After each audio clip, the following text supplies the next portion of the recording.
Start recording. चलो बेटे, अब जरा आराम से सुनेंगे।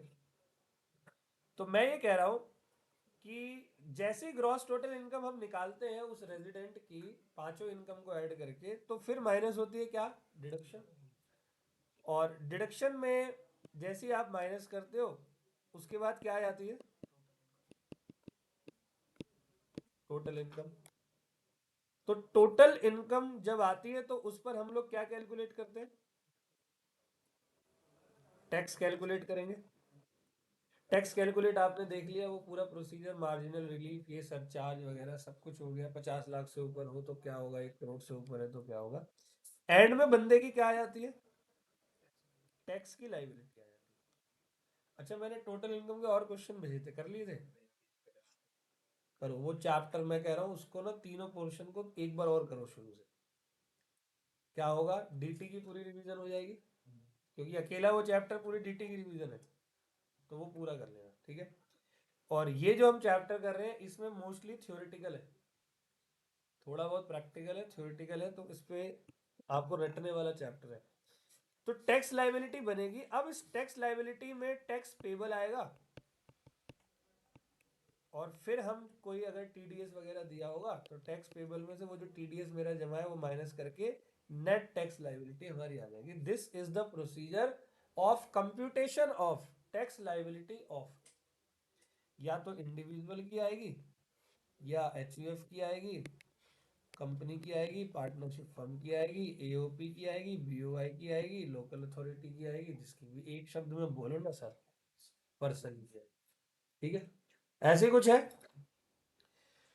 तो ये पूरा का पूरा जो चिट्ठा है, जो पूरा का पूरा ब्यौरा है, वो ब्यौरा असेसी जो है वो फाइल करता है इनकम टैक्स की वेबसाइट पे जाके।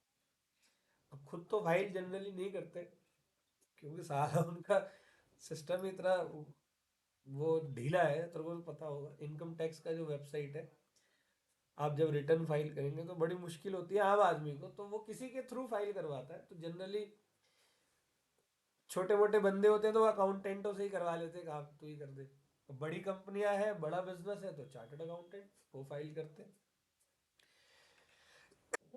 तो असेसी को मैंडेटरी है बहुत सारी सिचुएशन में कि वो इनकम टैक्स की रिटर्न फाइल करे, और ऑप्शनल है कुछ लिमिट तक, और उसके बाद मैंडेटरी हो जाता है कुछ सिचुएशन।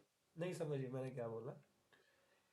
जैसे मैं आपको बताऊं, अगर मैं कंपनी, तो चाहे मुझे लॉस हुआ हो, चाहे लॉस हुआ हो, मैंडेटरी है मेरे को रिटर्न फाइल करनी। अगर मैं पार्टनरशिप फर्म हूं, चाहे मुझे लॉस हुआ है, मैंडेटरी है मेरे को रिटर्न फाइल करनी। All well. लेकिन अगर मैं इंडिविजुअल हूं तो फिर मेरे को मैंडेटरी नहीं है रिटर्न फाइल करूं। मैंडेटरी कब होगा? जब मैं स्लैब रेट से ऊपर चला जाऊंगा, 2.5 लाख, 3 लाख, 3.5, 5 लाख वाली। ठीक है, समझ रहे हो कुछ बात को?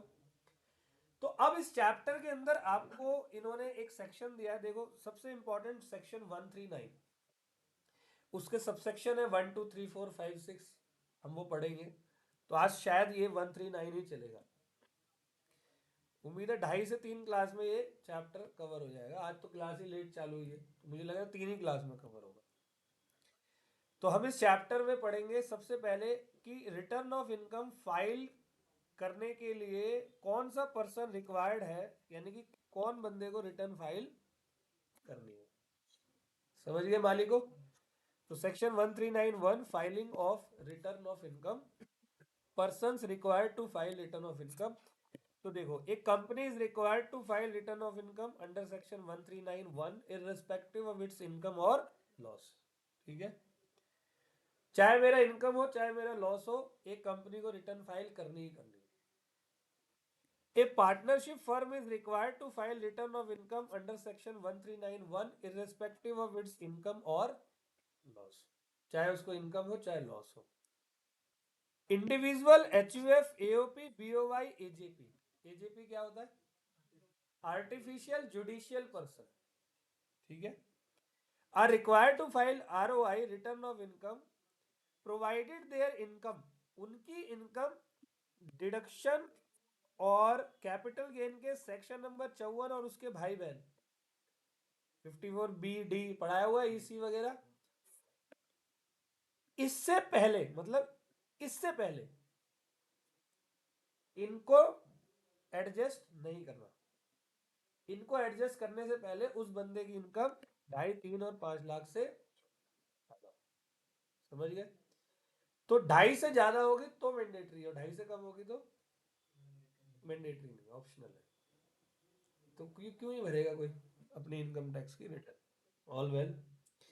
तो अब ये क्या सिस्टम है, क्यों रिटर्न भरवाई जा रही है, क्या कारण? आपको बताए इंडिया की पॉपुलेशन क्या है, सब जानते हो क्या है? बहुत ज्यादा, 150 करोड़ से ऊपर, सबसे easy answer, बहुत ज्यादा sir, approximately 142 crore. China cross कर लिया। आपको पता है इंडिया में इनकम टैक्स की रिटर्न कितने लोग भरते हैं, मत बताना, कितने लोग भरते हैं? 7-8 करोड़, तकरीबन तकरीबन 7.25 करोड़ के आसपास। चलो 8 मान लेते हैं, कोई बात नहीं। सोचो 142 करोड़ की जनसंख्या है और इनकम टैक्स का रिटर्न भर रहे हैं, टैक्स नहीं दे रहे, रिटर्न भर रहे हैं 8 करोड़ लोग। तो भारत की सरकार बड़ी टेंशन में। इनडायरेक्ट टैक्स से तो बहुत पैसा आ रहा है, कई कंट्री की जीडीपी से ऊपर जा रहा है हमारा जीएसटी का पैसा पर मंथ का। मतलब कई देशों की जीडीपी नहीं है इतनी, हम एक महीने में भा देते हैं। इम्प्लीमेंट है, जीएसटी काउंसिल बहुत तगड़ा काम करता है, छापे मारने में भी सबके बाप है वो, जीएसटी इंस्पेक्टर। इनकम टैक्स वाला तो पेट ऐसे कर रहा हुआ, और वो जीएसटी वाले 2.5 करोड़ ले आएगा इतनी देर में। इनकम टैक्स वाले तो बहुत करप्ट है, बेहद करप्ट। मतलब क्या ही बताऊं, इतने करप्ट है। तो देश का सच में 90s में, 1990 में बीड़ा गर्क जो था वो इनकम टैक्स, तभी तो जीएसटी ये लाए ना, service tax, finance minister Manmohan Singh. DT पुराना है 61, ठीक है, उससे पहले भी था, ठीक है। अमेंडमेंट और अमेंडमेंट देखो, इतनी सी किताब थी, इतनी हो गई। सुबह की क्लास में बताया था आपको, पता है रिलायंस कंपनी ने 1996 तक 1 रुपए का टैक्स पे नहीं किया था। नंबर 1 कंपनी भारत की, 96 तक सिंगल रुपीज का टैक्स पे नहीं कर रही थी, सोचो।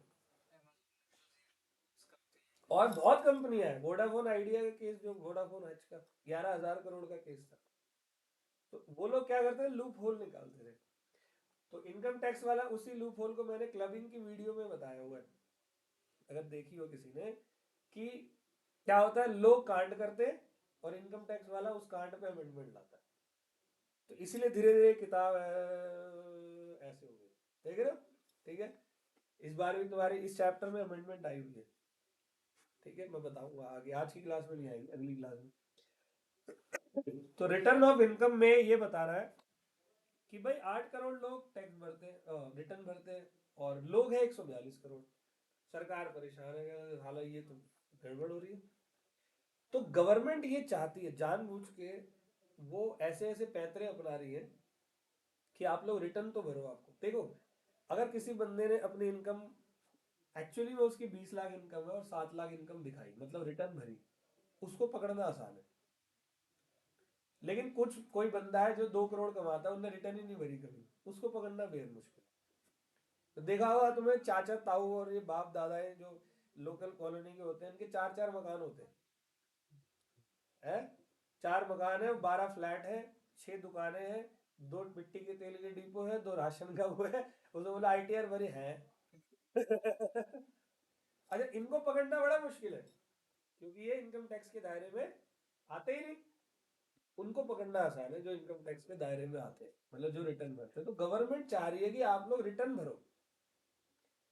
तो कंपनी पार्टनरशिप फॉर्म पे मैंडेटरी किया हुआ है, इंडिविजुअल के लिए ऑप्शनल है, अगर आपका स्लैब रेट ज्यादा है तो आप बोलो, आप भरो। इसीलिए वो जो स्टार्टिंग की इनकम पे रिलीफ वगैरह जो देते हैं ना, सरचार्ज से रिलीफ, इनसे रिलीफ, उनसे रिलीफ, 12,500 की रिलीफ, ये जानबूझ के देते हैं, आप रिटर्न तो भरो एक बार। क्योंकि जैसे ही आपने रिटर्न भरा, वैसे ही आप मेरी नजरों में आ रही है बात समझ। मैं आपको बाद में देख लूंगा। अच्छा, एक बात और बताऊं, वैसे तो आगे चैप्टर में आएगा, लेकिन थोड़ा सा यही मन कर रहा है बताने का, बताया था।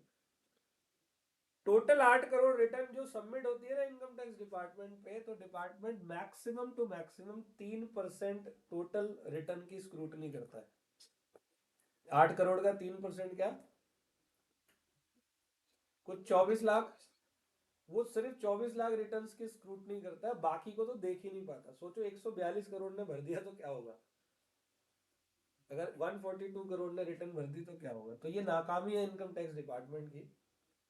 लेकिन इसका मतलब ये नहीं है कि बाकी छूट जाएंगे। अभी प्राइम मिनिस्टर ने बहुत सारी भर्तियां चालू की है, इनकम टैक्स डिपार्टमेंट को बड़ा स्ट्रॉन्ग किया जा रहा है। अभी डेटा कलेक्ट कर रहे हैं, एक दिन ऐसा आएगा जब सबको पकड़ना चालू करेंगे। जितने खुश हो रहे हैं ना ये कि हाँ मैंने तो रिटर्न भर दी कुछ नहीं हुआ, एक ही साथ बैक टू बैक नोटिस पे नोटिस आएंगे और जाना पड़ेगा इनकम टैक्स। नोटिस तो अभी आते हैं, अभी कब आते हैं? हाँ हाँ, अभी तो बड़ी मछलियों, अभी मछली बड़ी मछलियों को पकड़ते हैं, छोटी मछली अभी बाद में आएंगी। तो मकसद ये है कि आप लोगों को इनकम टैक्स की रिटर्न जो है वो भरवाने के लिए प्रेरित करना। आगे एक बताऊंगा, टीआरपी, टैक्स रिटर्न प्रिपेयरर, एक इंस्टीट्यूट है हमारा, चार्टर्ड अकाउंटेंट ऑफ इंडिया, वो कोर्स करवाता है। तो टीआरपी बनवाते हैं, टीआरपी लोगों की मदद करते हैं फ्री में। थोड़े से पैसे हैं वो, कुछ 1000 रुपए कुछ करके बताऊंगा। तो वो रिटर्न भरते हैं, लोगों से कहते हैं मैं फ्री में भरूंगा रिटर्न। तो लोग खुश, फ्री में तो आपको पता है इंडियन को हर कुछ सब कुछ चाहिए, तो मेरी भर दे भाई। तो टीआरपी गवर्नमेंट ऑफ इंडिया ने जानबूझ के बनाए हैं ताकि लोगों के इंफॉर्मेशन हमारे पास आते रहे। इसी वजह से थोड़ी संख्या बढ़ी है। डीमोनेटाइजेशन के टाइम पर 3.5 करोड़ लोग टैक्स रिटर्न भरते थे, और तब जनसंख्या कितनी थी डीमोनेटाइजेशन में होगी? 126 127 करोड़। तो देख लो हिसाब किताब, आ गया समझ? तो ये तो अंदर की कुछ बातें वैसे बताई मैंने। तो अभी मैंने आपको ये बताया कंपनी को मैंडेटरी है। डीमोनेटाइजेशन आया था 8 नवंबर 2016 को, ठीक है, रात को 8 बजे। भाइयों और बहनों कम ऑन, ठीक है। तो ऐसा लग रहा है हलचल सी मच गई थी, मेरे को याद है आज भी। हाँ, मैं पैग मार रहा था उस टाइम सच में, किसी पार्टी में बैठे हुए थे। दिवाली से कुछ 3-4 दिन बाद की बात थी। तो एक दोस्त आया, कितने पैसे हैं, कितने पैसे हैं? तो सबने तो पी रखे, तो सबने दिखा दिए, ले ले जा और पी नहीं रखी होती तो कहते भाई मेरे को तो 10 ही पड़े हुए। तो कह रहा भाई नोट बंद हो गए। तो समझ नहीं पाए 1-2 मिनट के लिए हुआ क्या। तो फिर वही न्यूज पे देखा तो 500 1000 के नोट बंद। पेट्रोल पंप पे 1-1 किलोमीटर लंबी लाइन गाड़ी, क्योंकि पेट्रोल पंप पे वो नोट चल रहे थे। पेट्रोल जो अपने घर में पानी नहीं पीता था वो मदर डेयरी का दूध पी रहा था, क्योंकि मदर डेयरी पे वो नोट चलो, तो आ जाओ वापस चलते हैं। कंपनी को रिक्वायर्ड है मैंडेटरी, पार्टनरशिप फर्म को रिक्वायर्ड है मैंडेटरी, और individual HUF AOP BOI artificial judicial person को रिक्वायर्ड है मैंडेटरी। लेकिन नहीं नहीं ऑप्शनल। इनको कब है ऑप्शनल? जब ये लिमिट से नीचे ऊपर रहते हैं, और लिमिट कैलकुलेट करते वक्त डिडक्शन और कैपिटल गेन का एग्जेम्पशन 54 और उसके भाई बहन उनको छोड़कर। समझ गए? तो मैंने यहां पर एक एग्जांपल दिया हुआ है, जरा देखो। एग्जाम्पल कहता है ड्यूरिंग प्रीवियस ईयर 23-24, यही चल रहा है अभी आपके एग्जाम में एप्लीकेबल 23-24 है, क्या है? During previous year 23-24 mister A has earn PGBP income of 3 lakh and mister A is eligible for deduction of ₹1,20,000 under section 80C to 80U। मान लो LIC का होगा वो। तो टोटल इनकम मिस्टर ए की previous year 23-24 after giving effect, after giving effect कितनी आ रही है? 180। However, तो हमें आफ्टर गिविंग इफेक्ट डिडक्शन को नहीं देना, हम तो बिफोर गिविंग इफेक्ट की बात कर रहे हैं। तो however since the total income, since the total income of Mr. A before giving effect to deduction under section 80C to 80U exceeds the exemption limit, Mr. A is required to file return of income under section 1391 even though his taxable income does not exceed the threshold limit and his tax liability is clear है, सब समझ में आ गया? तो अब इसको जरा देखो, A person who is accessible on behalf of any other person is required to file return of income under section 1391. तो क्या है इधर बताओ इस लाइन के बारे में।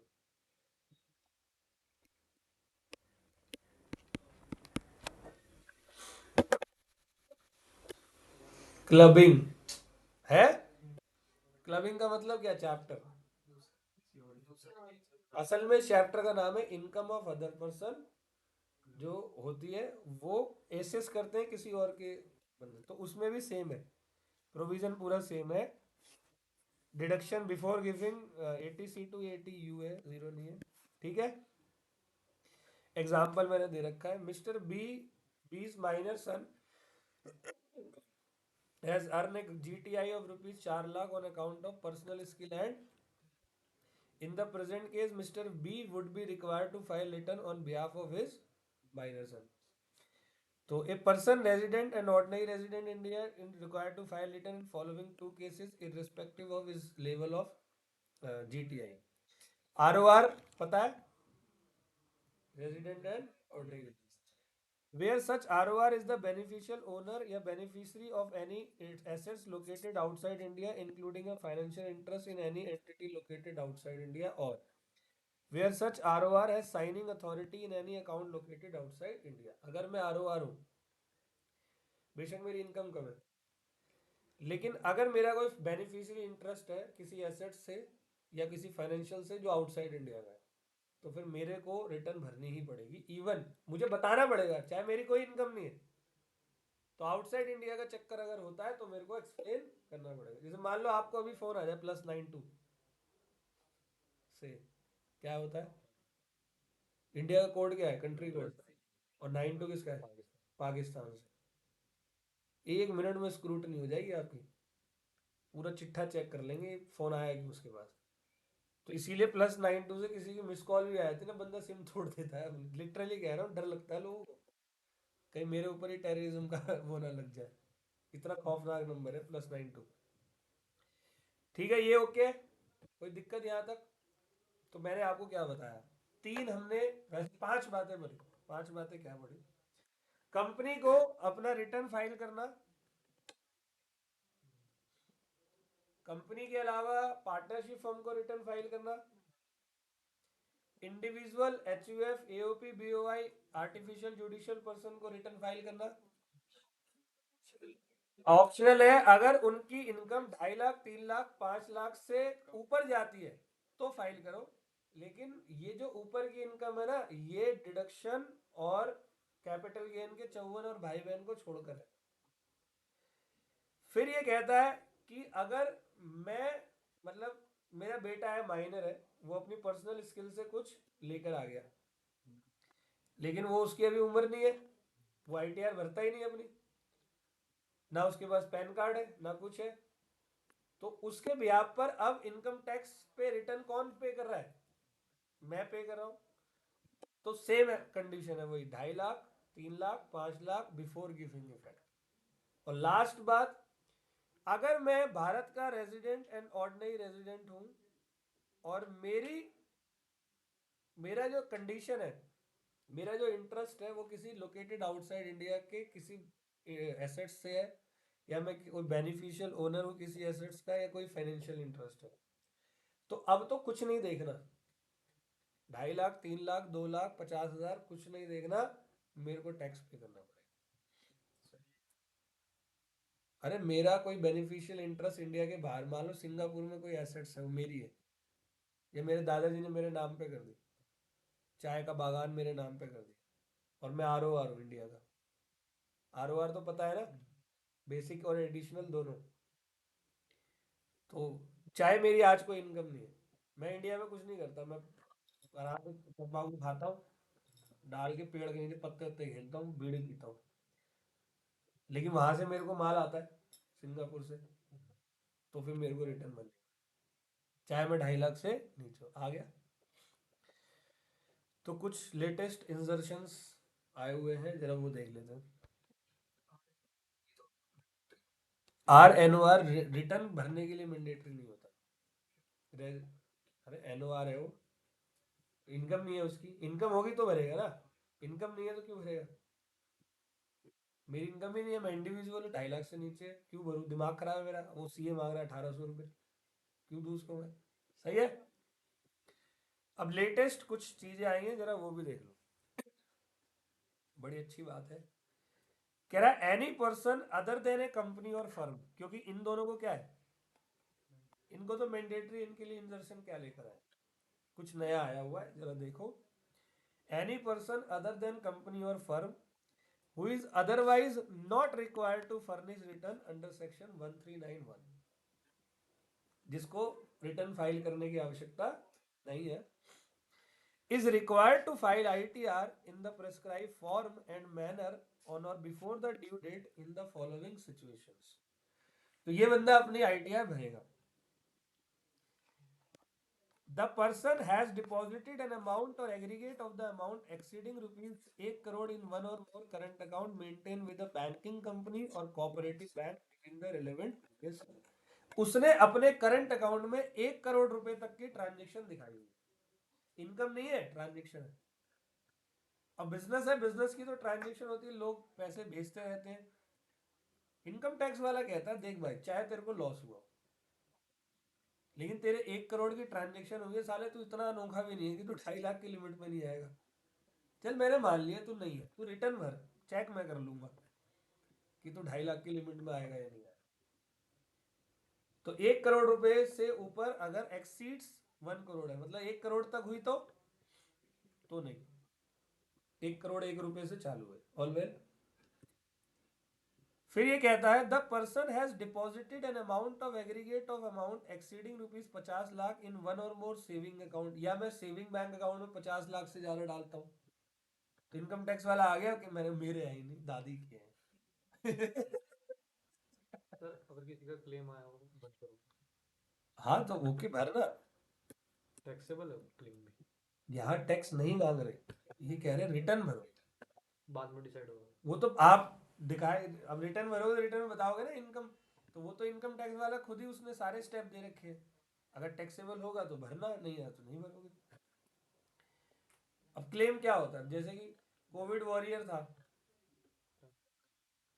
नहीं पहले कोविड वॉरियर का सुनो, कोविड वॉरियर था, ड्यूटी में शहादत दे दी, डॉक्टर था मर गया, 1 करोड़ रुपए दिया केजरीवाल, दे चेक बांटते फिरते हैं लोग, 1 करोड़ सैलरी नहीं दे रहे अपने ऑफिस वालों को साले, चेक 1 करोड़ रुपए का चेक दे रहे। 1 करोड़ देना गलत नहीं है, लेकिन सैलरी तो दो। सही दे रहा था सर, है वो कुछ सुसाइड हो गया था वो केजरीवाल से। सुसाइड में भी दे रहा हाँ है भाई, बहुत बड़ी अपॉर्चुनिटी है, जीवन भर कुछ मैं कह रहा हूँ तो किसी के प्रेम में मर जा, झूठी कहानियां हम लोग बनाते हैं। कर्जा हो गया था उसका, उसने दिया था। अच्छा ठीक है यार, ये किसान मजा। था। अच्छा किसान का दे, वो तो बनता है भाई। हाँ तो एक किसान को नहीं, सबको देने चाहिए 1 करोड़ रुपए, ताकि किसान बोले कि माँ की यहाँ खेती की, तब पता लगे देश में किसानों की जरूरत क्या है। तो अगली बात करते हैं, या तो मेरे करंट अकाउंट में 1 करोड़ रुपए की ट्रांजेक्शन हो, या 50 लाख रुपए की। अभी केजरीवाल सुंदरकांड कर रहा है हर जगह पे, सुना है कि नहीं, हनुमान जी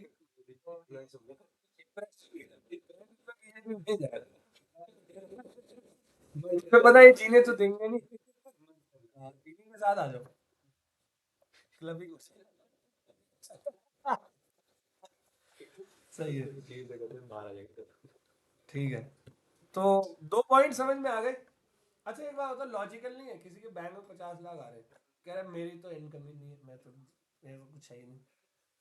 साला हमारे बैंक में आज तक नहीं है, लिटरली कह रहा हूँ, एक सिंगल ईयर में 50 लाख रुपए नहीं आए अभी तक, मतलब हाँ 44 लाख तक पहुंचा था, उसके बाद कोविड आ गया। फिर बैंक वाले भी खत्म हो गए सारे के सारे, 50 लाख तक पहुंचे ही नहीं अभी तक, आज तक नहीं पहुंचे। अब देखते हैं आगे पहुंचे, सर तो पक्का पहुंच गए होंगे, हैं सर को किसी ने किडनैप कर, फिर देखेंगे सर का चिट्ठा क्या है। ठीक है, तो तुम खुद ही कैलकुलेट कर लिया करो ना,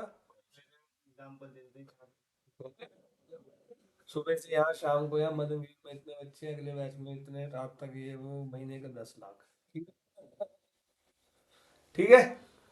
तो 2 पॉइंट ये हो गए। तीसरा ये कहता है the person has incurred expenditure of an amount और aggregate of the amount exceeding ₹2 lakh for himself और any other person for travel to a foreign country during the relevant previous. मैं विदेश घूम के आया हूँ, मैं कनाडा होके आ गया, फिर गरीब है हम लोग। एक बंदा पटना जा रहा था, उसने अपना बैग फेंका मुंह पे, हम मर गया है भाई। गलत तो नहीं है? अबे तू फॉरेन घूम के आ गया, सच में फॉरेन जाना बड़ा मुश्किल है। आप चले जाओ फॉरेन का मतलब, जैसे वो ट्रिप नहीं दिखाते 2 लाख में 4 डेज 3 नाइट या 5 डेज, 2 लाख तो उसके ऊपर देखना कोने में स्टार बना होता है। 2 लाख बोल 10 लाख रुपए लेके जाओ कम से कम, तब जाके आपका वो ट्रिप पूरा होता है। मतलब आप फॉरेन का ट्रिप मार रहे हो, कह रहे हो हम रिटर्न भरेंगे नहीं, हम तो गरीब है, हम तो बिलो पॉवर्टी लाइन है, तो बाकी लोग तालाब में डूब के मर जाए। ठीक है, समझ गए? चौथी बात कह रहा है the person has incurred expenditure of an amount और aggregate of the amount exceeding ये 1 लाख है टुवार्ड्स, मेरा बिजली का बिल 1 लाख से ज्यादा है। देखा यहाँ पर 1200 के बिजली के बिल में मम्मियाँ भाई साहब गर्मी में सुबह 5 बजे पंखे बंद कर देते, शट योर माउथ। 1200 का बिल आया, एसी तो चलने नहीं थी, बटन दबा के प्रणाम करो कर दिया, बटन बंद। इससे ऊपर एसी चलेगा ही नहीं। मम्मियाँ जो होती है घरों की, देख लेना गर्मियों में एसी सुबह सुबह बंद मिलेगा तुम्हें। जो लेटेस्ट मम्मियों की बात नहीं कर रहा, पुरानी मम्मियों की। लेटेस्ट वाली तो खुद ही 11 बजे उठ रही है, तो फिर पुरानी मम्मियों की बात कर रहा हूँ। तो वो सुबह 5 बजे उठ के पहले काम क्या करती है, पहले सारी इलेक्ट्रिसिटी अप्लायंसेस को बंद करती है, कुछ भी हो सब बंद, जहां देखा गीजर बंद, लाइट बंद, सब बंद। क्यों? बिजली बिल ज्यादा है। 1200 रुपये आया था महीने का, चलो महीने साल का मिला लो तो कितना हो गया, 14,000। उसमें तब जब घर में एसी है, यहाँ भाई साहब बंदे का ₹1 लाख बिजली का बिल आ रहा है। यार हम गरीब, इनकम टैक्स कैसे गरीब है, बिल तो आप ही को दिया है। सारा पैसा बिल में चला गया तो गरीब है, ऐसा थोड़ी होता है। जिसका बिजली का बिल 1 लाख आ रहा है, क्या वो गरीब होगा? रिटर्न भर। अगला कह रहा है the gross turnover of such person from business 60 lakh से ज्यादा। मेरा बिजनेस से 60 लाख से ज्यादा टर्नओवर है, मतलब महीने में 5 लाख रुपए का मेरा टर्नओवर है, और मैं कह रहा हूँ मैं गरीब हूँ। तो ये सब्जी वाले कहाँ जाएंगे, जो बाहर के लोग हैं, मोमोज वाले, समोसे वाले, ये तो बोलेंगे भाई कुछ कोई फायदा नहीं इस दुनिया में रहने का। जिसका 5 लाख का टर्नओवर महीने का, साल का 60 लाख रुपए, ये कह रहा है मैं रिटर्न नहीं भरूंगा, तो भर रहा है। All well, the gross receipt of such person from profession exceeds ₹10 lakh. तो सर से बात कर लेना है, ठीक है? During the relevant previous year. आप भी तो भरते होंगे। बिल्कुल भरता हूँ, टैक्स नहीं देता। भरता हूँ पूरी, डिडक्शन एग्जामिशन सब लेता हूँ, टैक्स प्लानिंग करता हूँ पूरी। तो मैं क्या करता हूँ, मेरे दोस्त ही सारे सीए चार्टर्ड ही है, प्रैक्टिस है अपनी, तो वो खुद ही भरते, वो इतना पूछते टैक्स देना है, मैंने नहीं देना। वो उन्होंने बैंक अकाउंट भी नहीं मांगा मेरा कभी, वो अपने आप ही कर देते सारा काम, और सटीक भरते पूरा अच्छे से, सब आ जाती है। हाँ वो, हाँ अपने आप ही ले लेते हैं वो, कुछ 2-3 डिटेल डालेंगे सब आ जाएगा। तो ये बहुत बेकार है एआई वीआई। एक तो वीडियो कॉल नहीं होनी चाहिए थी इस दुनिया में, आधे ज्यादा ब्रेकअप इन्हीं की वजह से हो गए।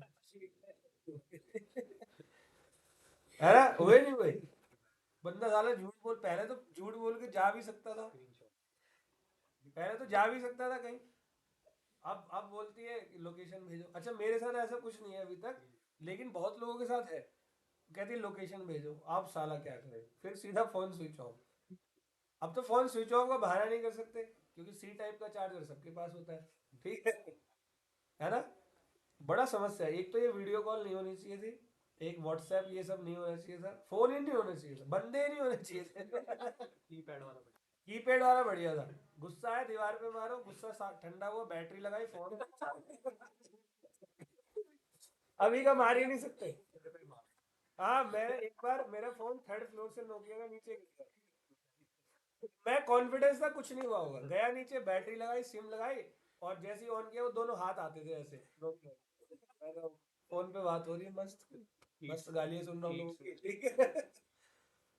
तो चलो लास्ट ये भी देख लो, कह रहा था aggregate of TDS and TCS in case of such person during the relevant previous year is 25,000 और मोर।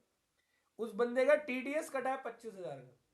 अब तेरे लोगों के पैसे नहीं होते मिलते 25,000, तेरे टीडीएस काटा है। सो जिसका टीडीएस कटा है 25,000 उसकी इनकम कितनी होगी? 2.5 तो ऊपर ही होगी। चल 10% ही मान लो टीडीएस, तो 2.5 लाख का 10% 25,000 हो गया। और टीडीएस सब पे थोड़ी कटता है, तो कुछ इनकम पे कटा होगा, तो बाकी और भी तो इनकम होगी तेरी। समझ गए? तो इतने लोगों को ये बिल्कुल लेटेस्ट इंसर्शन है, ये डालिए कि भाई तुझे आईटीआर भरनी। ठीक है। अब ये कहता है कि भाई ड्यू डेट क्या है रिटर्न ऑफ इनकम की। तो सबसे पहली बात, हम लोग पैसे कब कमाते हैं? प्रीवियस ईयर में। टैक्स की पेमेंट कब करते हैं? तो भाई कोई लास्ट तारीख भी तो होगी कि तब तक हम अपनी रिटर्न भर दें। और याद रखना, रिटर्न तभी सबमिट होती है, तुम्हें पता होगा, सेल्फ असेसमेंट टैक्स, पहले पेमेंट गवर्नमेंट के अकाउंट में जमा करानी पड़ती है। इसमें आएगा सेल्फ असेसमेंट टैक्स। तो पहले पेमेंट होती है। यस, जैसी कैलकुलेट होगी ना लाइबिलिटी, तो तुम रिटर्न सबमिट तब तक नहीं कर सकते जब तक आपकी लाइबिलिटी ना पे हो जाए। पहले से कितना अमाउंट पे करेंगे फिर? सुन, तेरा टैक्स तेरा टैक्स का अमाउंट बन गया मान ले 8,200। जानबूझ के बोला 8,200 मैंने, क्योंकि 10,000 से ऊपर टैक्स लाइबिलिटी होती है तो एडवांस टैक्स का चैप्टर आ जाता है। तो वो वीडियो मैं आज रात को अपलोड करूंगा, एडवांस टैक्स की, एक क्लास का 2 पेज का, मान 2-3 पेज, वो इसी के साथ पढ़ते हैं। रिटर्न वाले चैप्टर नहीं है, इसी के साथ टीडीएस टीसीएस के साथ पढ़ते हैं एडवांस टैक्स।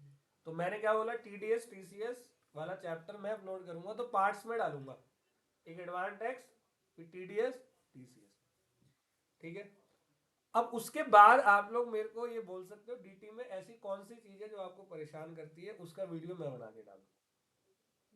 जो आपका मन करे आप मेरे को मैसेज डालना, 3 से 4 दिन में अपलोड हो जाएगा। टाइम वैल्यू ऑफ मनी, वो तो जीएसटी, वो तो पूरा जीएसटी डालूंगा। टाइम ऑफ सप्लाई ना। ठीक है, डन। आपका जो टॉपिक का मन करे, आप कहीं फंस रहे हो, आपकी टेंशन हो रही है, आप कह रहे हो सर फंस गए, अब क्लास में डाउट पूछोगे, क्या ही बताएंगे 1-2 मिनट।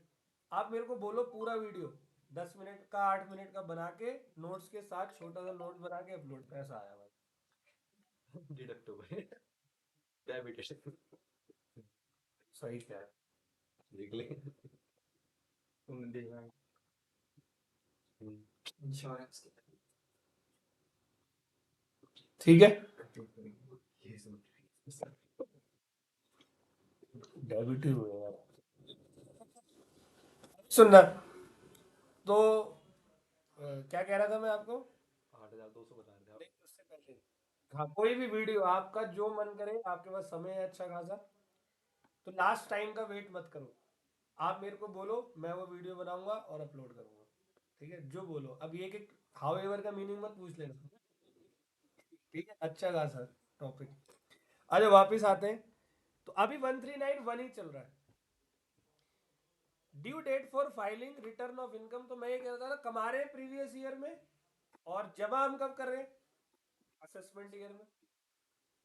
तो असेसमेंट ईयर में कोई एक तारीख होगी ना, कोई लास्ट तारीख, जिस तारीख को हम लोग पैसे क्या करेंगे, जमा करेंगे, अपनी आईटीआर भरेंगे। तो तारीख इन्होंने बता रखी है, अगर मैं कंपनी हूं तो 31 October of the relevant assessment year तक मैं अपनी इनकम टैक्स की रिटर्न फाइल कर दूंगा, अगर मैं कंपनी हूं तो। या दूसरा, any person who is required to get his accounts audited under the income tax act. तो याद करो 44AB, याद है? वहां जैसे ही आपका वो लिमिट क्रॉस हो गया, अमेंडमेंट आई हुई है 44 में। ठीक है, उसकी भी वीडियो एक मैं अपलोड करने वाला हूँ। तो 44 में टैक्स ऑडिट आपकी होती है, और वहां बताते हैं आपकी ऑडिट कंपलसरी है। पैसा ही पर्सनल मैसेज, पर्सनल मैसेज अपने में। ठीक है, तो समझ गए। और तीसरा ये कहता है, partner of a partnership firm whose accounts are required to be audited. किसी partner of a partnership firm, partnership firm का पार्टनर जिसका अकाउंट ऑडिट होता है, इन तीनों बंदों को 31 अक्टूबर तक। अब ये बताओ, पार्टनर तो इंडिविजुअल हो गया, इंडिविजुअल के लिए वैसे 31 जुलाई की तारीख है, देखो अदर केसेस में, लेकिन सिर्फ एक पार्टनर को वहां साइड में रखा है, ऐसा क्यों?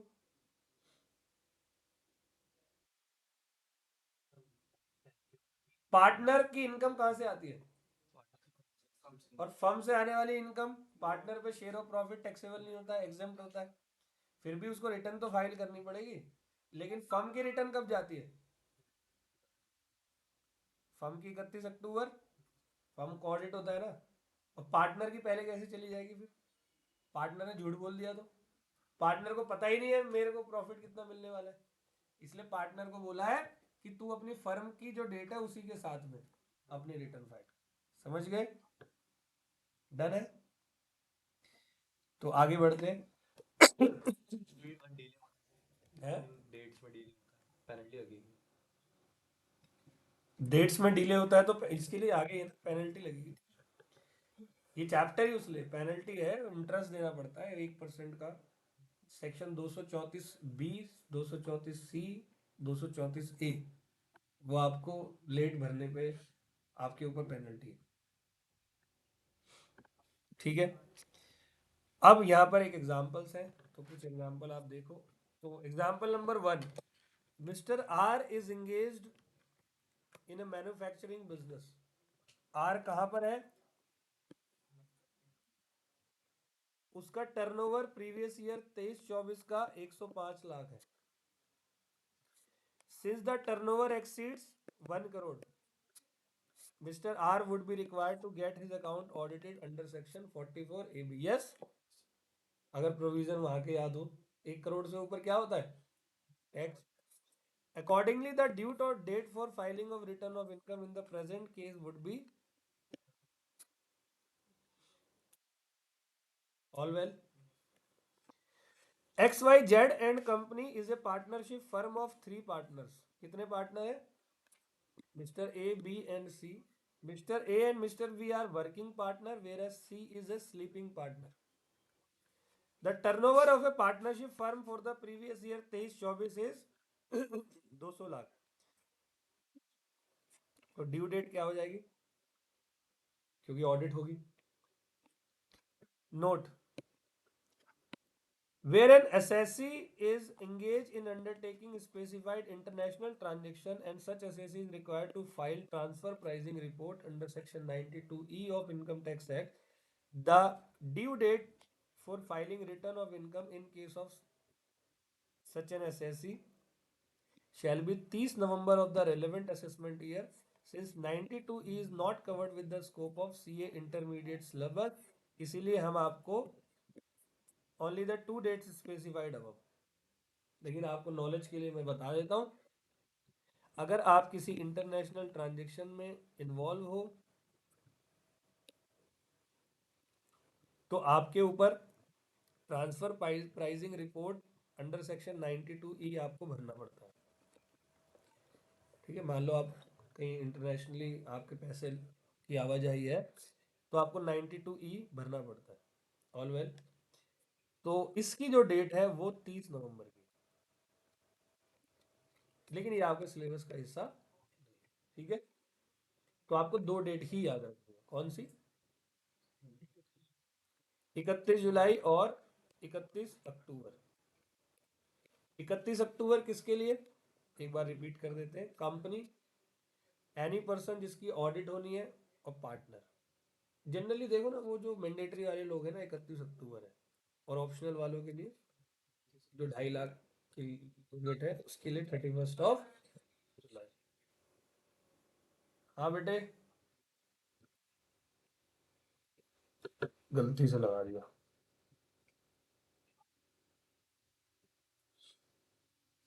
हम्म।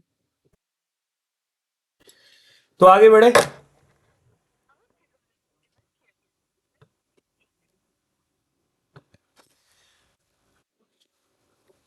अब 139(3), सबसे पहले 1391 समझ में आ गया? कोई डाउट किसी को 1391 में? अब 1393 की हम बात करते हैं। इसको बोलते हैं रिटर्न ऑफ लॉस। यस बेटे। Hello, hello, hello. हाँ बेटे बोलो। हाँ बोलो बेटे, 2:30 बजे क्लास है।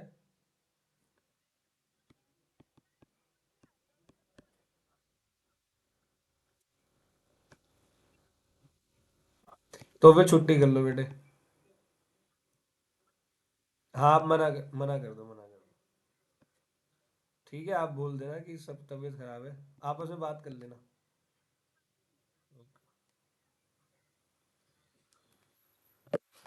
आप लोगों को ज्यादा बढ़ा देंगे। ठीक है। तो 1393 ये कहता है रिटर्न ऑफ लॉस। तो रिटर्न ऑफ लॉस की बात क्या है? तो एक बार पहले इसके बारे में बता दूं, फिर हम अंदर बैठेंगे। बताओ मैंडेटरी फाइलिंग किसके ऊपर है? कंपनीज वगैरह या पार्टनरशिप फॉर्म। तो उनको अगर लॉस हो गया तो रिटर्न तो भरना पड़ेगा। तो रिटर्न ऑफ लॉस क्या कोई इंडिविजुअल बंदा भी भरता है? क्या कोई इंडिविजुअल बंदा भी भरता है, पता है आपको? अब यहां पर उन्होंने एक एग्जेम्पशन दे दी कि अगर 2.5 लाख, 3 लाख, 5 लाख में हो तो रिटर्न ऑफ लॉस लॉस में भरने की जरूरत नहीं है। और एक कंडीशन लगा दी, वो कंडीशन सुनना। अगर आप रिटर्न नहीं भरते तो आपका लॉस कैरी फॉरवर्ड नहीं होगा। समझ रहे हो? कैरी फॉरवर्ड, आपने सेट ऑफ कैरी फॉरवर्ड का चैप्टर याद है? इस साल अगर मुझे लॉस होता है, मान लो 5 लाख रुपए का बिजनेस से, अगले साल प्रॉफिट हो गया 10 लाख का, तो अगले साल 10 में से 5 लाख क्या हो जाते थे? सेट ऑफ हो जाते थे। तो मेरे को अगर लॉस होता है तो मैं रिटर्न भरता हूँ, रीजन मीन कि भाई कैरी फॉरवर्ड हो जाता है लॉस। और मैं अगर कंपनी हूँ तो मेरे लिए वो मैंडेटरी है, फिर तो मेरे को भरना ही भरना पड़ेगा। तो रिटर्न ऑफ लॉस में कह रहा है सेक्शन 80 रिलोंग अलॉन्ग विद 1393, आपको 1393 देखना है, provides that the following losses can be carried forward only if return is filed within the due date specified under section 1391। All well? कह रहा लॉस अंडर हेड पीजीवीपी, चाहे स्पेकुलेटिव बिजनेस से हो चाहे non speculative business से हो। Specified business का 3580 याद है, 3580 8 साल तक के लिए कैरी फॉरवर्ड होता है। Loss under head capital gain और loss from owning and maintaining of horse races. All well?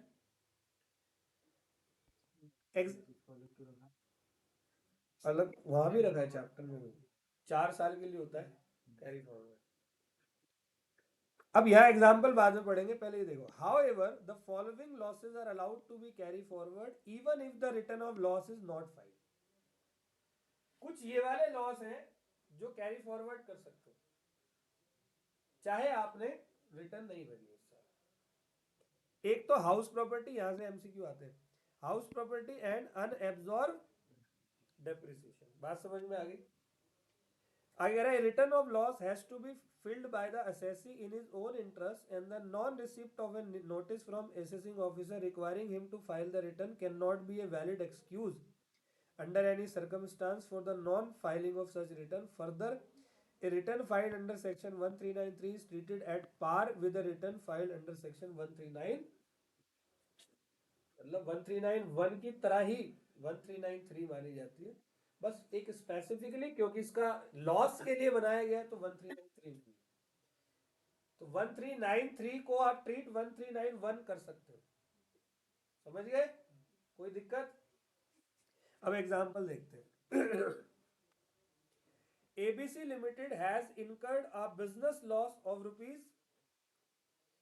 Lakh during 23-24। ABC limited wishes to carry forward such business loss to future year. तो कौन सा लॉस है? This loss will be allowed to be carried forward only if ABC Limited file return under of loss under section 1393 on or before, क्योंकि date क्या है? ठीक है, कोई दिक्कत? अब हम बात करेंगे बिलेटेड रिटर्न ऑफ इनकम की, बड़ा मजेदार। बिलेटेड रिटर्न ऑफ इनकम, तो मैं 1 मिनट आता हूं।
मतलब कर सकते हैं कि गाड़ी में घुसना होता है। मैं तो नॉर्मली मैं कहा देखिए अरे तेरे फोन नंबर से वैसे बिना चेक कर एक चेक कर मैं सामने से डाल बड़े पॉल्यूशन ज्यादा है तो क्या होगा ऐसे मैं छोड़ो 80 नंबर पे मेरे को भी करवाना है खत्म हो गया कल खत्म हो गया तो मैं सर तो कराएंगे दिसंबर में कराएंगे यार तू कहाँ से बनवाता है किससे बनवा ले भाई नहीं मेरा पुष्पा वन तो एक मेरा तो BS6 भी नहीं है एक साल का बंदा होता है ना एक साल में मेरा 3 महीने वाला बनता है पुरानी है तेरी सर्विस सही सर्विस रेगुलर चलती है और रिकॉर्ड हो चुकी है घर पे जाके सुनूंगा। ओके, तो आगे बढ़ते हैं। अब हम करते हैं बात बिलेटेड रिटर्न ऑफ इनकम की। तो बिलेटेड रिटर्न ऑफ इनकम में ये आपको सुनना है और ये मतलब समझना है, ये वाला सेक्शन बहुत मजा आएगा आपको इसको समझने में। मैं बहुत ही एक्स्ट्रा ऑर्डिनरी बात भी बताऊंगा, जनरली क्लास में नहीं।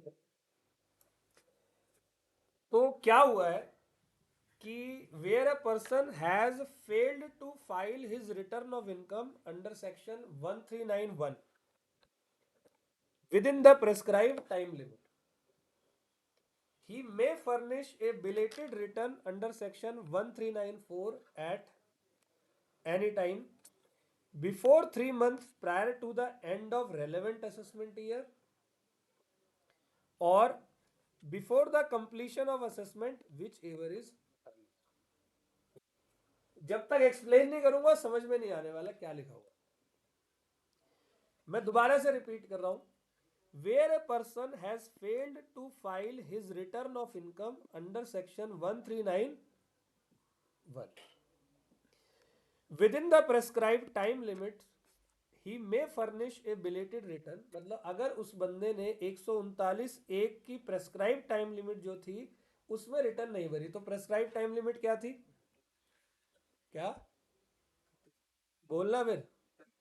एक तो अक्टूबर 31 वाला, और उल्टा पुल्टा तो नहीं है ना कुछ, क्योंकि अपलोड भी करूंगा। आ जाओ, ठीक है। तो अब वो बंदा अपनी बिलेटेड रिटर्न को जमा करा सकता है 1394 में किसी भी समय। अब किसी भी समय क्या, 9 साल बाद जाएगा इनकम टैक्स ऑफिस? यार वो भूल गया था यार, सॉरी, ईमानदार हूँ, ठीक है। फीस देते वक्त कई मम्मियाँ कहती आपकी फीस कहीं नहीं जाएगी सर, आप बस पढ़ाओ। एंड का लास्ट चैप्टर बचा हो तो बच्चा गायब।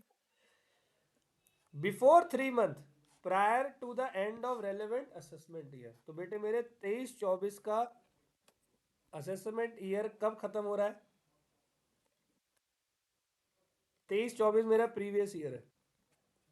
तो नॉर्मली मुझे रिटर्न कब फाइल करनी पड़ती? 31 जुलाई 24 को। तो यहां मैंने फाइल, तो मैं 31 मार्च 2025, 24-25 क्या है मेरा असेसमेंट ईयर, मैं 31 मार्च 2025 तक अपनी बिलेटेड रिटर्न भर सकता हूं। बिल्कुल, तब भी पूरा सुनो, मैं अब पूरा टॉपिक ही बता रहा हूँ। फाइन वाइन सब होता है, फाइन की बात हम करेंगे। अच्छा, वो जो मैंने फाइन 234 ABC बताया था ना, बाय मिस्टेक बोल दिया, वो एडवांस टैक्स का होता है, ठीक है। वो अभी याद आया मुझे। फाइन वो एडवांस टैक्स में दिया जाता है 1%, यहाँ कुछ और फाइन होता है। सुनो क्या कह रहा था मैं, कि मैं एसएससी हूँ, पूरा कंसेप्ट यहाँ पर क्लियर करता हूँ। मैं हूँ एसएससी, तो मैं एसएससी स्लैब रेट से ऊपर वाला हूँ, से ऊपर वाला।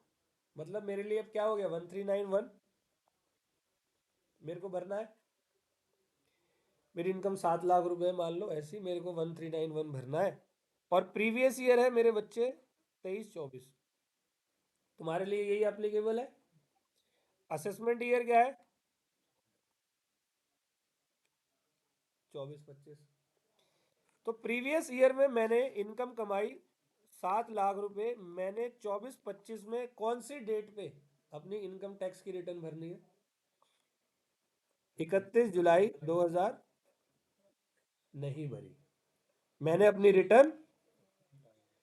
अब मेरे पास एक ऑप्शन है, मैं अपनी बिलेटेड रिटर्न सेक्शन 1394 में सबमिट कर सकता हूं। तो कब सबमिट कर सकता हूं? एक दो असेसमेंट ईयर की लास्ट डेट, असेसमेंट ईयर की लास्ट डेट क्या आएगी? 31 मार्च 2025। और एक ये वाली डेट मैं बता रहा हूं ये क्या है, विच एवर इज,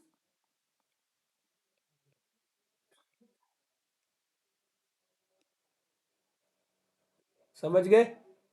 अब सर ये वाली डेट क्या है, ये जो आपने ये गोला मार के छोड़ दिया? 31 जुलाई को 2024 को आपने रिटर्न नहीं भरी। इस बार इस महीने इस साल इनकम टैक्स वाला सतर्क है, मतलब उनको ऊपर से प्रेशर आया हुआ है। ऐसी मैं ऐसी अपनी कहानी बना के बता रहा हूँ आंसर, ठीक है सुनना, कि ऊपर से प्रेशर आया हुआ है कि भाई आपको क्या करना है, सारी असेसीज की अच्छे से स्क्रूटनी करनी है, और जिन्होंने अपनी इनकम टैक्स की रिटर्न नहीं भरी है उनको पकड़ना है। इनकम टैक्स वाला सतर्क था, इनकम टैक्स वाले ने अगस्त महीने में ही आज्ञा भेज दिया, क्या? नोटिस। किसको? असेसी। नीचे बताऊंगा साफ साफ। इनकम टैक्स वाले ने क्या किया, 31 जुलाई लास्ट डेट, 24 वाली जो रिटर्न थी आपने नहीं भरी, उस रिटर्न के समक्ष इनकम टैक्स वाले ने क्या भेज दिया? नोटिस भेज दिया। नोटिस भेजा कब? अगस्त में। ठीक है। नोटिस होते हैं दो तरीकों के। नोटिस को कहते हैं हम शो कॉज नोटिस। नोटिस दो तरीकों के होते हैं, एक सेक्शन 142, एक सेक्शन 144। हाँ, कारण बताओ नोटिस कहते हैं। एक 142 और एक 100, दोनों में से कोई एक नोटिस जाएगा। अगर कहीं देख लो ना 144, तो डर जाना, पेनल्टी नहीं, अभी बताता हूँ क्या है। अगर कहीं समझ लो ना किसी एसएससी को 144 का नोटिस आया, और जैसे ही आपने खोला, मान लो आपको नोटिस आ गया, लिखा है 144 के तहत, डर जाना, वहां ऐसी की तैसी है तुम्हारी। अब क्या है जरा सुनो, धारा 144 नहीं है अगले, और तू तो धारा 144 में 6 बंदों के होने के बाद भी जा सकता है, तुझे कुछ नहीं होगा। अभी सुनना, 142 में नोटिस कुछ ऐसे दिया जाता है कि डियर दीपक पाठक, आपकी इनकम टैक्स की रिटर्न की डेट थी 31 जुलाई को, और आपने रिटर्न नहीं भरी, कृपया करके आप अगले 30 दिनों में अपनी रिटर्न को भरें। This is the request. All well. 144 में, अब मान लो आपके पास जो इनकम टैक्स ऑफिसर है वो बड़ा आसान वाला है, मतलब सभ्य आदमी है, समझदार है, तो वो 142 भेज देगा। पर खड़ूस होगा ना, टेढ़ा मेढ़ा सा, जिसको देश के प्रति बहुत ज्यादा प्यार है, जो कहता साले इनकी ऐसी की तैसी, ये तो मजाक समझ रखा है इन लोगों ने, वो आपको भेजेगा सीधा 144। 144 में वो ये बोलेगा, देगा नोटिस ही, वो आपको बोलेगा कि भाई आपकी ये लास्ट डेट थी, आपने टैक्स जमा नहीं किया, तो क्यों ना अब आपका टैक्स हम ही एसेस कर लें, क्यों ना आपका टैक्स हम खुद ही एसेस करेंगे। अब खुद सोचो, वो खुद एसेस करेगा तो क्या एसेस करेगा? आपकी इनकम 10 लाख हुई ना, वो 1 करोड़ रुपए एसेस करेगा, 1 करोड़ का 30%, 30 लाख लाभ टैक्स दे, और देना पड़ेगा। इनकम टैक्स से दूर नहीं जा सकते, या तो नेपाल में जाके छुप जाओ कहीं, भारत में रहोगे तो देना पड़ेगा। तो सेक्शन 144 के तहत अगर आपको नोटिस आ गया, तो वहां पर वो बोलेंगे क्यों ना आपका टैक्स हम ही एसेस कर ले। तो एसेस कैसे करेंगे? इनकम टैक्स के अलावा गली गली वली के बाहर के लोगों, दुकान उकान के बाहर अपने बंदे भेजेगा, उनसे पूछेगा कि बताना जरा इनका क्या है, बताओ पड़ोसी क्या बोलेंगे, अभी गाड़ी ली है साले ने, 4 मकान है इसके, अब उन्हें क्या पता लोन पे लिया है या क्या लिया है, समझ गए? अब वो देगा 144। क्लियर है? मान लो 142 के अकॉर्डिंग नोटिस आया, और आप डर गए, आपने कहा यार ये तो बड़े प्यार से 142 ही आ गया, तो यहीं भर दो। तो इन्होंने बंदे ने क्या कर लिया, अपना विद इन 30 डेज में अपना रिटर्न भर दिया, तो इसको क्या बोलेंगे? बिलेटेड रिटर्न आ गया। तो ये तारीख क्या थी? विद इन 30 डेज, तो वो 31 मार्च 25 से पहले की तारीख है, तो अर्लियर क्या हो गई? समझ गए? समझ गए नहीं समझे? अर्लियर ये वाली हो गई। या 144 में खुद इनकम टैक्स ने असेस कर दिया आपको कि बेटा तेरी इनकम 30 लाख है, फटाफट टैक्स दे दे। तो वो डेट भी पहले ही है। तो विच एवर इज अर्लियर में मान लो इनकम टैक्स ने 29 नवंबर को एसेस कर दिया 2024 को, 30 लाख है, जल्दी आ जा। ठीक है, तो 31 मार्च 25 और 27 29 11 24 विच एवर इज अर्लियर। तो अर्लियर क्या है, समझ गए? तब भी नहीं भरा। तब भी नहीं भरा तो बेटा तिहाड़ जेल तुम्हारे लोगों के लिए बना रखी है। नहीं भरा, कई बैठे हैं तिहाड़ जेल में जो टैक्स नहीं भरते। छोटे छोटे मतलब इंडिविजुअल्स को ही पकड़ लेते अरे यार देख, हैं, बड़े नहीं। पकड़ने में तो 2 करोड़ वाला भी नहीं आता। नहीं पकड़े जाओ तो 10,000 की टैक्स लाइबिलिटी भी अगर आपने नहीं चुकाई तो आपको धर लेंगे। ये तो आपकी किस्मत के ऊपर है क्या है, उस 3% की स्क्रूटनी के ऊपर है जो टोटल ITR का 3% स्क्रूटनी करे। ये तो बाकी के तो कई लोग ऐसे हैं जिन्होंने 80-80 करोड़ के, मैं आपको बता रहा हूँ हमारे एरिया में, मैं TKD एक्सटेंशन में रहता था पहले, तुगलकाबाद। वहां पर एक पर्सन है, नाम नहीं लूंगा, वो पर्सन का अपने 3-4 राशन के वो डिपो, पहले मिट्टी का तेल होता था, अब तो खैर नहीं है इसका काम, उसके डिपो, उसके लगभग लगभग 40 मकान उस एरिया में। और ये भी नहीं 40-50 गज के, 250-250 गज के से कम की बात नहीं करता वो। उसके इतने सारे मकानों में फ्लैट, सब किराए पे, उसकी 6 दुकानें राशन की उस समय तक की। और उस बंदे ने आज तक ITR नहीं भरी। उसकी इनकम तुम कैलकुलेट करोगे तुम्हारा दिमाग खराब हो जाएगा। मतलब पर मंथ के उसके 2.5-3 करोड़ रुपए इज्जत से सिर्फ रेकरिंग इनकम है। समझ रहे हो बात को? तो वो बंदा नहीं भरता। और कई लोग ऐसे होते हैं जो छोटे में ही फंस जाते हैं। तो ये तो आपके इनकम टैक्स के ऊपर है कि वो आपकी स्क्रूटनी किस तरीके से करता है। हालांकि इनकम टैक्स वाला बेवकूफ है। समझ रहे? पैन कार्ड तो लिंक होता है सर, पैन कार्ड लिंक होता है तो वहाँ से GST TT डिपार्टमेंट से नहीं आता कोई। क्या बेटे, एक बार यार वो पैन बोल। कार्ड तो लिंक होता है, उससे पता चल जाता है TT। हाँ, पैन कार्ड लिंक होता है। पता चल जाएगा तो वो हाँ आज किसी में इसलिए तो कर रहे हैं पैन कार्ड आधार कार्ड ये जो लिंक करे, पता वहां भी चल जाएगा। वोटर लेकिन वहां प्रोसीजर ज्यादा बड़ा हो जाता है। यहाँ बंदे ने खुद रिटर्न फाइल की है तो हम ब्लेम भी दे सकते हैं ना, तूने ही बताई अपनी इनकम कम। अब मान लो वहां वैसे पकड़े तो बोलेगा मैं तो तेरे पास ही आ रहा था, मैं तो बस पकड़ी तेरे लिए थी, तेरे पास ही आने के लिए, टैक्स ही तो देने आया था, ले पकड़ अपना टैक्स, है ना?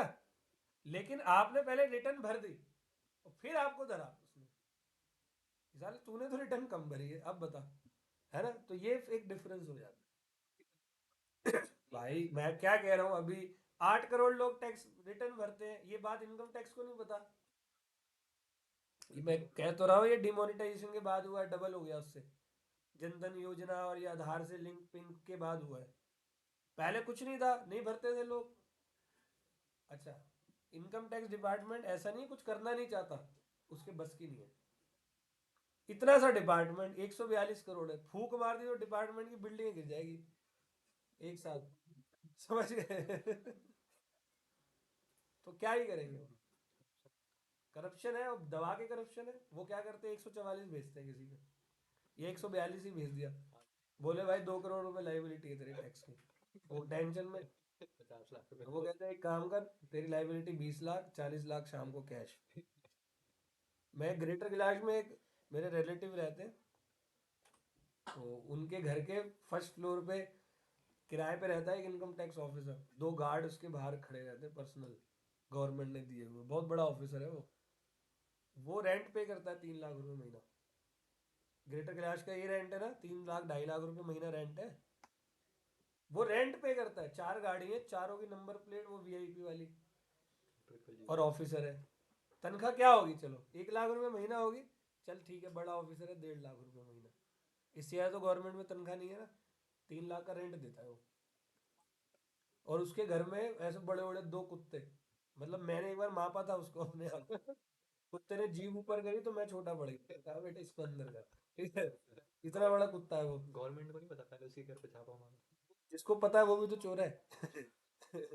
ठीक है, तो वो खूब इंजॉय करते हैं, खूब खाते पीते हैं, उनके पास कैश की कमी है, तो वो रिलेटिव बता रहे थे इनके बैग भर भर के आते हैं, एक बार आते हैं फिर चले जाते हैं, गायब हो जाते हैं पैसे, घर में भी नहीं रख सकते ना। और उसको एक घर मिला हुआ है बकायदा रहने को, वो उनने किराए पे है, किसी को रिलेटिव को किसी को दे रखा है, रहता ग्रेटर कैलाश में। तो इनकम टैक्स वाला बड़ा क्रूर है। ये वीडियो मैं अपलोड करूंगा, बुरा मत मानना भाई साहब, आज आप लोग तो अच्छे हो जो सुन रहे हो, बाकी के लोगों की बात करो, ठीक है। बिलेटेड का टाइम पीरियड ही तो भौंका इतनी देर से। वही शाम खाने बता दी, और यहाँ कह रहा टाइम पीरियड क्या होता, गधे इधर आ। प्रीवियस ईयर की इनकम को असेसमेंट ईयर की लास्ट डेट 31 मार्च 25, और मेरा असेसमेंट अगर उससे पहले हो गया, तो मान लो असेसमेंट हुआ मेरा 1 अप्रैल 25 को, तो बिलेटेड की लास्ट डेट क्या है 31 मार्च। मान लो असेसमेंट हुआ मेरा 20 नवंबर को 24 को, तो लास्ट डेट क्या है, समझ गए। चलो तो आ जाओ वापस, बिलेटेड रिटर्न की अब बात करते हैं, बिलेटेड रिटर्न ऑफ इनकम। तो ये मैंने पूरा समझा दिया, आ गया समझ में। तो एक एग्जांपल यहाँ पर है, ABC limited has failed to file its return for previous year 23-24 by 31 October 24, ठीक है। Section 1394 allow ABC limited to file belated return by 31/12/24 if the assessment year for previous year 23-24 is yet to be completed। तो allow कितना कर रहा है, ABC limited को allowed है कि आप 31/12/2000, सॉरी ये एक मिनट हुआ, ABC limited has failed to file its return previous year 23-24 का 31/10/24 को, section X10 allowed ABC limited to file belated return by 31,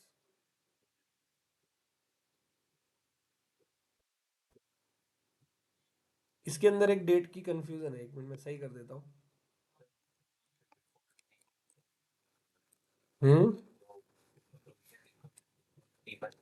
अच्छा हाँ, ये तो मैंने थोड़ी मिस्टेक हो गई बेटे, बिफोर 3 मंथ है ये असेसमेंट ईयर, वही सोचो, मतलब 31 मार्च से 3 महीने, सॉरी मैं रिपीट कर रहा हूँ अपनी गलती, असेसमेंट ईयर से बिफोर 3 मंथ है, गलती हो गई, ठीक है, ओके। तो बिफोर 3 मंथ और before the completion of assessment which ever is all well. हाँ इसीलिए, नहीं वो ना, वो बिलेटेड नहीं थी, वो एक्सटेंड हुआ था, हाँ वो एक्सटेंड हुआ था, वो बिलेटेड नहीं भरी गई थी। कभी कभी क्या करते हैं हमारे इनकम टैक्स डिपार्टमेंट, इसको क्या कर देता है, ठीक है। तो एक बार और बिलेटेड को रिपीट कर रहा हूँ, मैंने बाय मिस्टेकनली असेसमेंट ईयर बोला ना, तो असेसमेंट ईयर से 3 महीने पहले तक का है वो, असेसमेंट ईयर नहीं है, गलती हो गई, 3 मंथ बिफोर, ठीक है। तो ये आ गया, वरना अब ये नोटिस बता रहा है, ये नोटिस इसके लिए, इस वाले टॉपिक के लिए 31 मार्च खत्म, जब अगले साल असेसमेंट ईयर खत्म होगा उससे 3 महीने पहले तक मैं अपनी बिलेटेड भर सकता हूँ।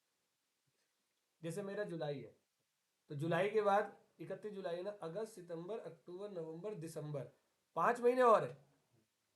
लेकिन ये 5 महीने पूरे नहीं मिलेंगे, मान लो बीच में ही मेरा असेसमेंट हो गया 142 का या 144 का, तो फिर वो वाली डेट, मान लो असेसमेंट हुआ जनवरी फरवरी या अप्रैल में, तो फिर 31 दिसंबर की, ठीक है।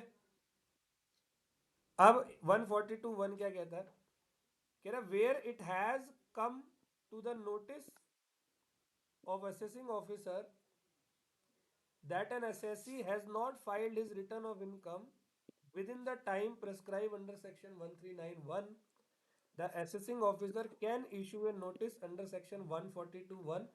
The notice would specify the time limit within which the person would be required to file his ROI। तो ये प्यार वाला नोटिस होगा कि भाई देख 30 दिन है तेरे पास, भर दे यार भाई, भर दे यार, देश ऐसी गरीबी में चल रहा है, ऐसे नहीं बोलेगा, ठीक है।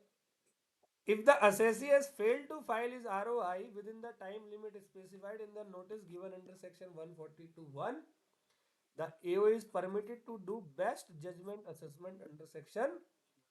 अब यहाँ AO खुद टैक्स लाइबिलिटी आपकी, अच्छा कुछ AO डायरेक्ट 144 दे देते हैं, और कुछ असेसिंग ऑफिसर पहले 142 देंगे और मान लो 142 में आपने 30 दिन मान लो टाइम दिया और आपने नहीं भरा तो 144 दे देंगे। 144 में नोटिस जाएगा और साथ में बताएंगे कि ये लाइबिलिटी आपकी टैक्स की है और ये हमने जज करी है। नहीं दोगे तो जेल भी है, इनकम टैक्स नहीं दोगे तो जेल का भी प्रावधान है। ठीक है, तो no return can be accepted after the completion of best judgment. अब जब एक बार 144 की जजमेंट आ गई ना, अब आप कोई माई का लाल भी चेंज नहीं कर सकता। सही है, इसीलिए बोला मैंने 144 आए तो डर जाना। ठीक है, चलो ये एग्जाम्पल पढ़ो जरा फटाक से।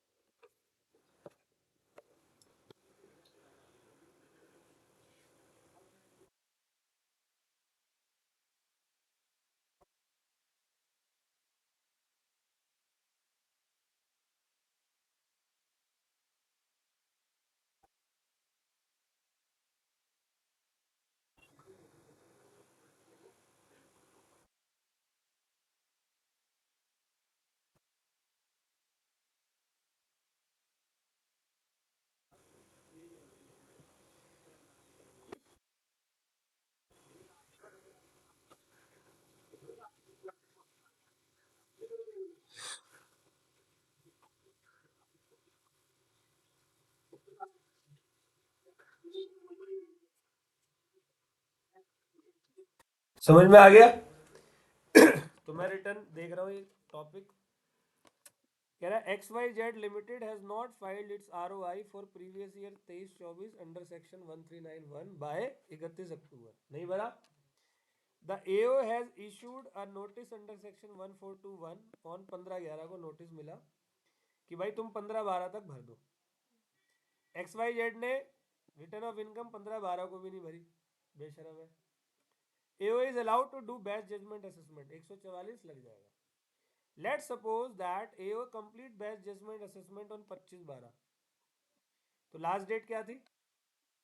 31/12 और 25/12 अर्लियर क्या है? अब तेरी बिलेटेड रिटर्न की है। Accordingly belated return will be accepted after 25/12 if return is filed after 15/12 but before 25/12 the AO may accept the. ठीक है, समझ गए? तो consequence of not filing return within the prescribe time limit, तो आपके ऊपर लेट फी पेबल होगी 234 F पे for delay filing of return. Interest 234A लगेगा आपके ऊपर और section 234F fees for default in furnishing return of income. Where a person fails to furnish his return of income within the time limit, he is liable to pay late filing fees। क्या है? 5000 rupees. ठीक है, पर return. और भी इसके बारे में चर्चा करेंगे, तो आज मैं आपको यहीं तक छोड़ रहा हूँ। ठीक है, ऑल वेल, कोई दिक्कत? ठीक है जी, तो समझा पाया? थोड़ा बहुत क्लियर है? आगे समझ में? शॉर्ट नोट्स बना दे तो हो जाएगा। इसके तो शॉर्ट नोट्स बना के अब बना दे शॉर्ट नोट्स अपने वीडियो ये मैं भेज दूंगा बेटा। ठीक है, दीपक भाई बाय बाय।